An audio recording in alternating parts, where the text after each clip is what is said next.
लेकिन याद रखना माताओं बहनों, चोर की कभी लत नहीं जाती है चोरों की। इधर जब मारने के लिए चले हैं तो बेटी भद्रा जो थी वो महल की अटारी पर खड़ी होकर के अपने केशों को सुखा रही थी। जैसे ही भैया उसने शंतुक को देखा है तो मन में विचार करने लगी है, ये कितने अच्छे हैं और ये लोग इनको लेकर के कहाँ जा रहे हैं।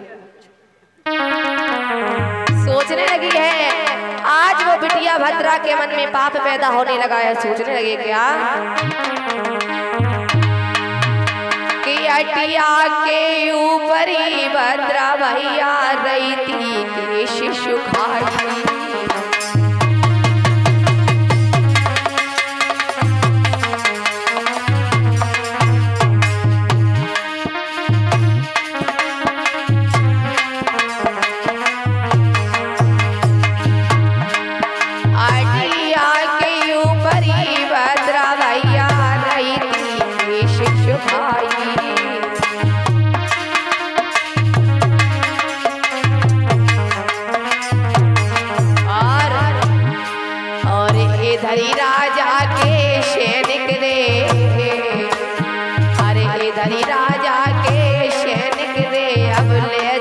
चोरे को भाई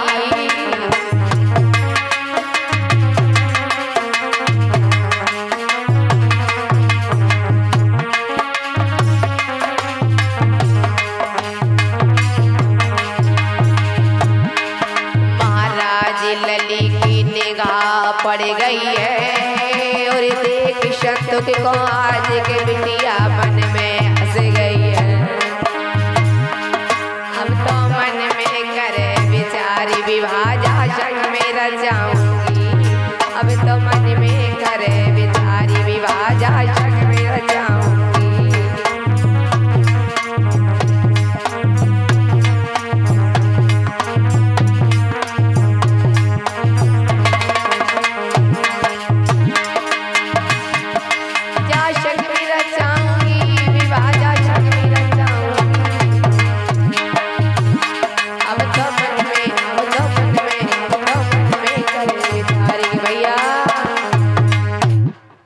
याद रखना मेरे श्रोता बंधुओं, आज जैसे ही महाराज प्रसेनजित के सैनिक राजमंत्री उस शंतुक नाम के चोर को मारने के लिए चले हैं मृत्यु दंड रहने के लिए, इधर सेठ की लड़की भद्रा महलों में खड़ी होकर के अपने बालों को सुखा रही थी। जैसे ही बेटी भद्रा की दृष्टि उस शंतुक नाम के चोर के ऊपर पड़ती है तो मन में सोचने लगी है, ये कौन है और ये कितने सुंदर हैं और ये सैनिक इसको ले जाकर के कहाँ लेकर के जा रहे हैं। मन में विचार करने लगी। वो लड़की के मन में वायरस पैदा हो गया, सोचने लगी है अब ऐसा करेंगे हम इनके साथ में शादी को रचाएंगे। ऐसा वो लड़की विचार करने लगी। इधर जब विचार करने लगी है, सोचने लगी है कि जब तक हमें शंतुक नहीं मिलेंगे तब तक मैं अपने घर में ना खाना खाऊंगी ना पानी पीऊंगी। इधर ऐसा विचार करने लगी है और जब विचार करने लगी है तो इधर सैनिक तो उस चोर को मारने के लिए ले जा रहे हैं। तभी भद्रा ने क्या किया है कि दौड़ करके अटारी पर उतर जाती है, नीचे उतर के आ जाती है और कहाँ पहुंची, अपनी माँ शेठानी के पास में पहुंच जाती है। अपनी माँ शेठानी के पास में पहुंच जाती है।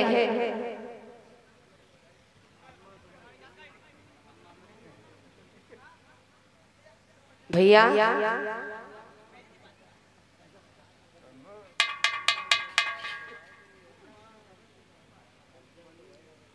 बोलिए भगवान बुद्ध की। इधर मेरे भैया आज जैसे ही डाकू शंतुक को राजमंत्री यानी सैनिक मारने के लिए चले हैं तो आज डाकू कहने लगा, राजमंत्री भैया हमें छोड़ दो। क्यों? आज तेरा काल खत्म हो जाएगा चोर। आज तू नहीं बच पाएगा मेरे चुंगल से। आज तेरी जिंदगी का आखिरी दिन है। माइक दे दो भैया। इधर चोर कहने लगे भैया अब मैं चोरी नहीं करूंगा, हमें छोड़ दो। अरे राजमंत्री कहिए भैया मैं अब चोरी नहीं करूंगा, खबरदार, मुझे छोड़ दो। तूने बहुत चोरी कर ली, आप तो नहीं बच सकता मेरे जंगल से। अरे भैया छोड़ दो ना।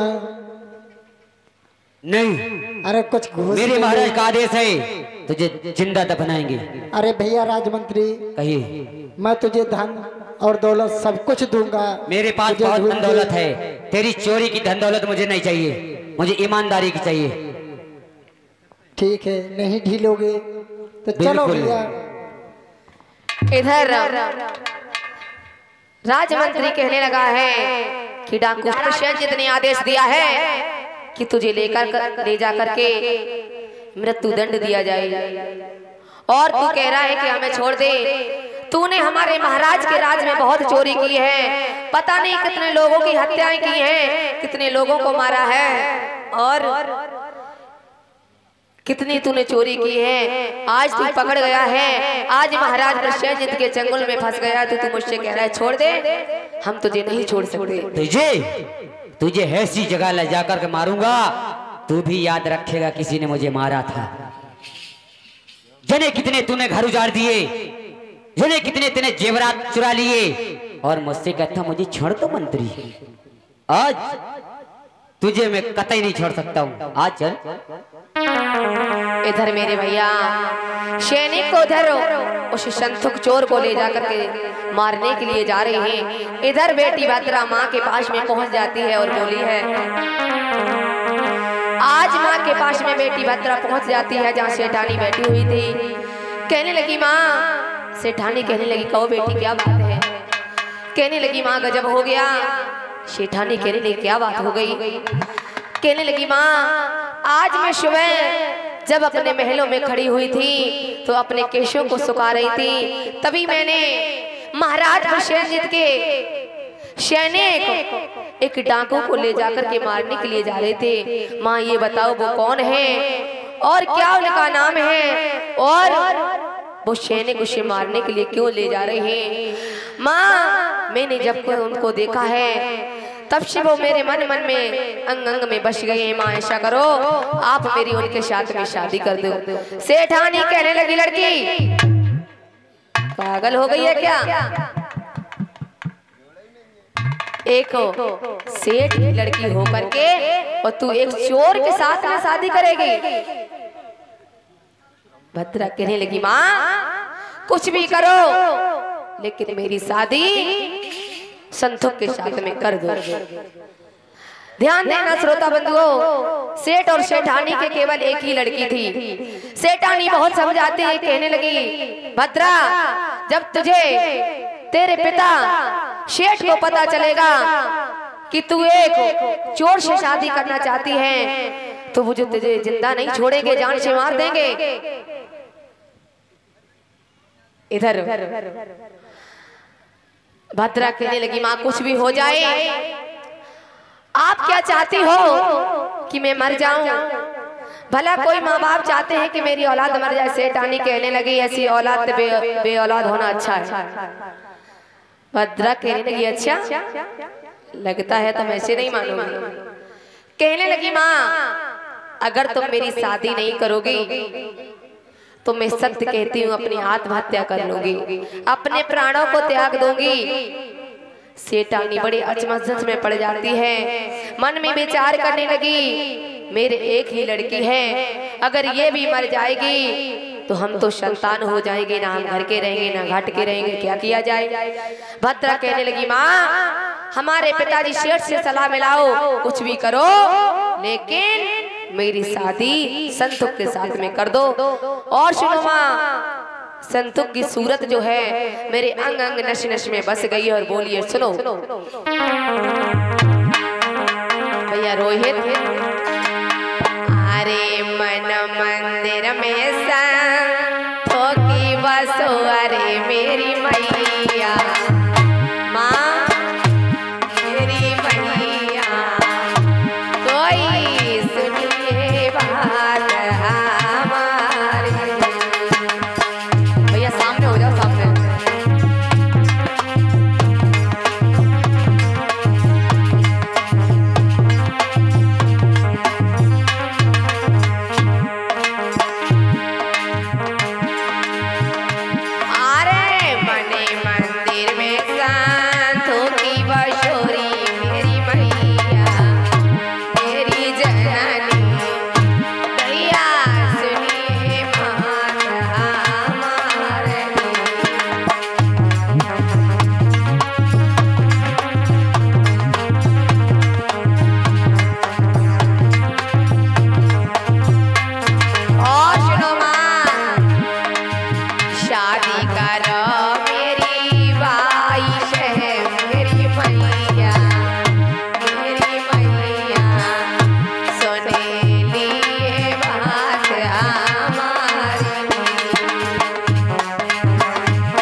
इनकार करोगी तो मैं क्या करूंगी, सुनो।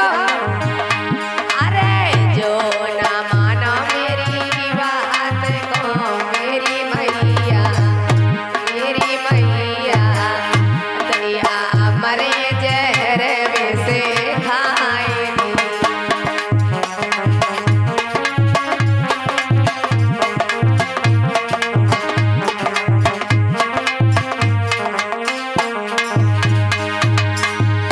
अरे जो ना मानो मेरी बात को मेरी मैया मेरी जननी दैया मरी जाए फांसी डाल देनी।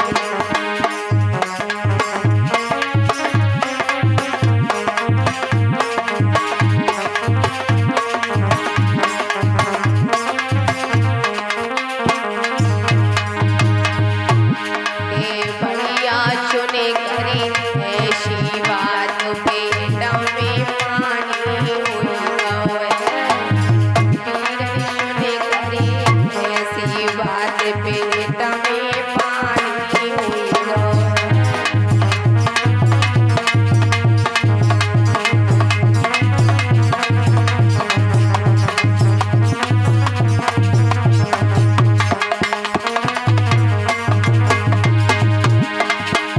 अरे पानी होई गौ है शेठानी की पानी होई गौ।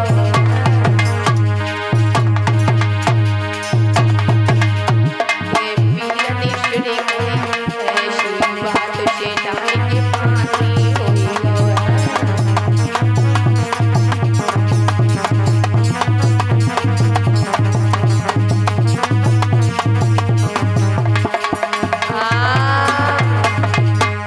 बोलिए भगवान बुद्ध की, बोलिए बाबा साहब की। याद रखना श्रोता बंधुओं धम बंधुओं, इधर आज भद्रा ने अपनी पूरी बात शेठानी को बताई है। सेठानी ने जैसे इतने शब्द सुने हैं, शेठानी कहने लगे लड़की पागल हो गई है क्या? तुझे नहीं पता वो एक बहुत बड़ा खूंखार डाकू चोर संतुक है। अरे महाराज प्रसेनजीत के राज में वो चोरी करता हुआ पकड़ा गया है और महाराज प्रसेनजीत के सैनिक उसे मारने के लिए ले जा रहे हैं। तो भद्रा कहने लगी माँ कुछ भी करो मेरी उसके साथ में शादी कर दो। सेठानी बहुत समझाने लगी है, जब वो नहीं मानती है तो अपने जिद पर अड़ जाती है। तो आज सेठानी ने क्या किया है, अपने पति शेठ को बुलाया है। अपने पति शेठ को बुलाया है, सोचने लगी है ये मेरे बस की बात नहीं है, मेरे बस की बात नहीं है और इसके विषय में अपने महाराज शेठ से हमें बात करनी चाहिए। इधर हुआ क्या है, आज शेठ जो है शेठानी के पास में आ जाते हैं।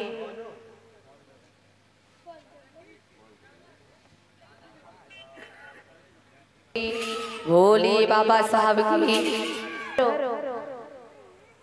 आज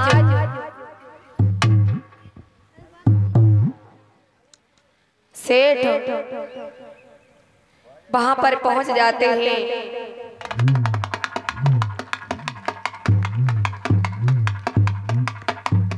और इसी बीच में ये हमारी माता जी ने हमें फूलों का हार पहना करके सम्मानित किया। जय मंगल हो। एक बार इनके लिए जोरदार तालियां बजा दीजिए।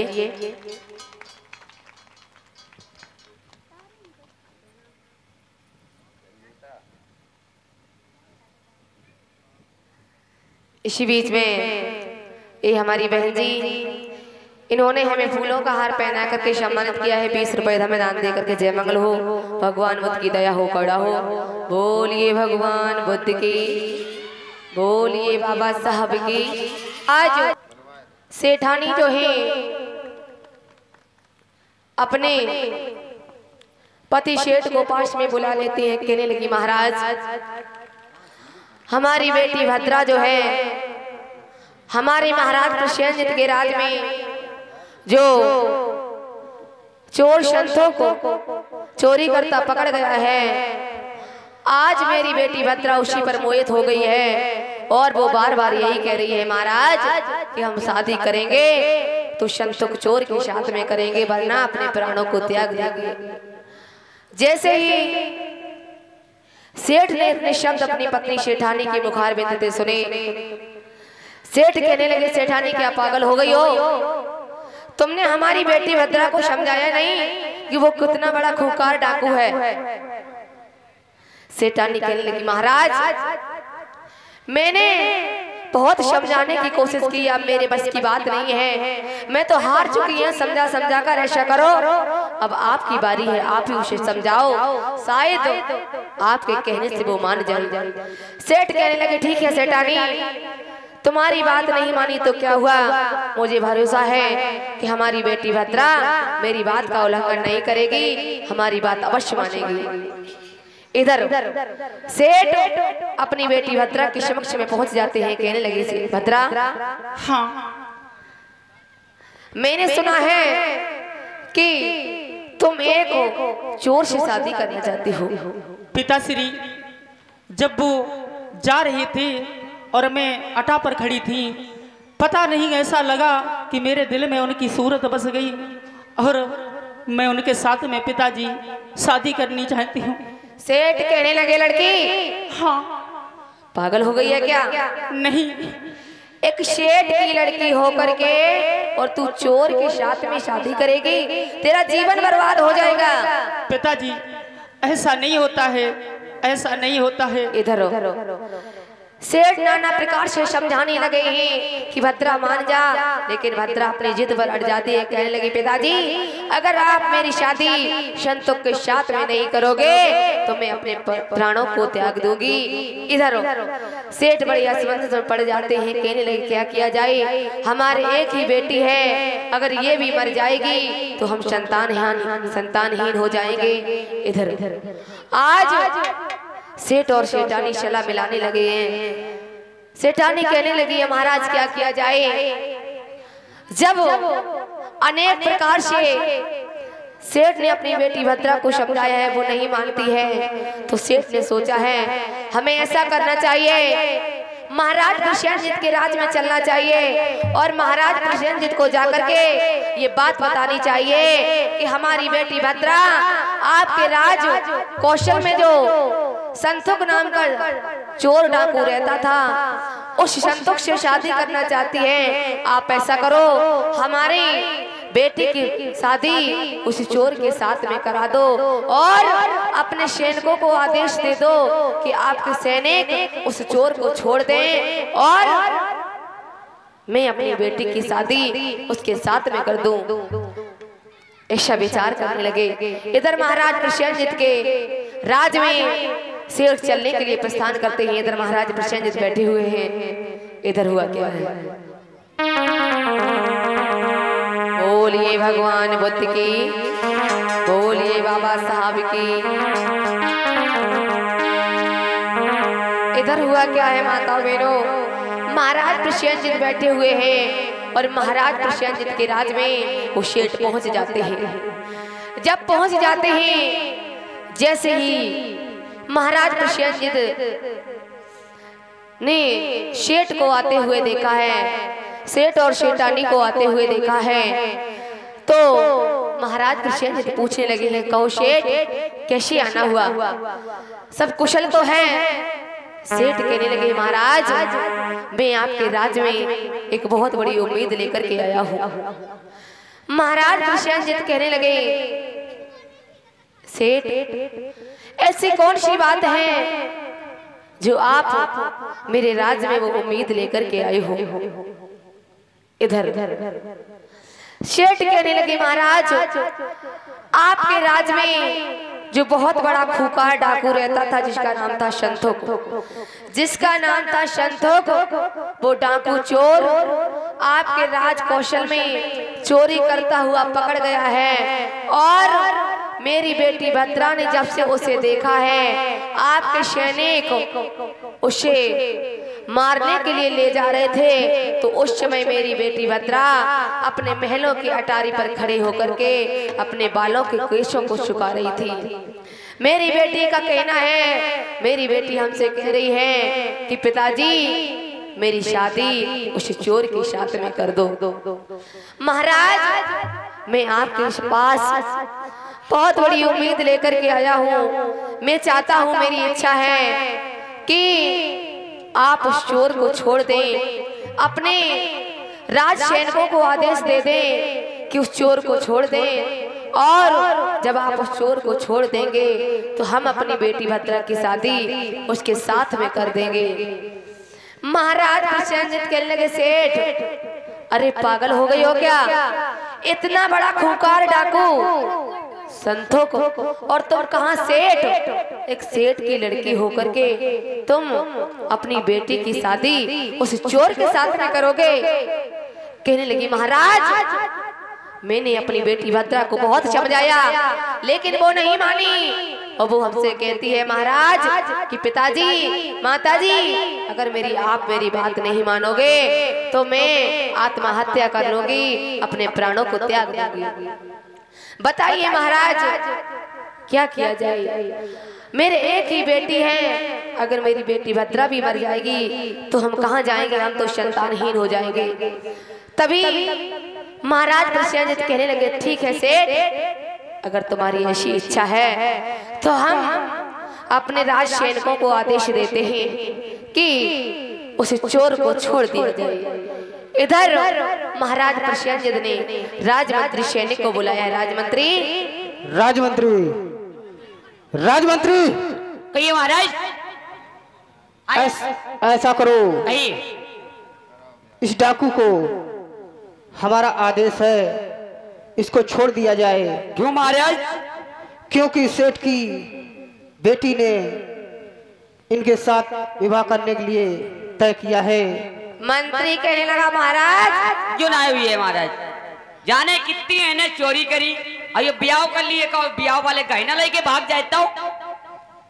वो बात ठीक है राजमंत्री, हाँ, पर ये लोग बहुत कह रहे हैं हमसे बार बार, वो हम भी जानते हैं राजमंत्री। महाराज आप पहले आदेश दुआवत की मार दो ऐखा, अब तुम कहते का छोड़ दो, बताओ।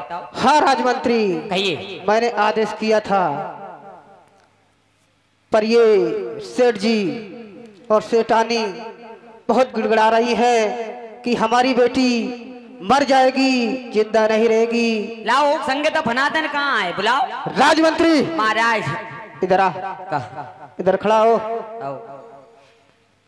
मेरा आदेश है वो करना होगा।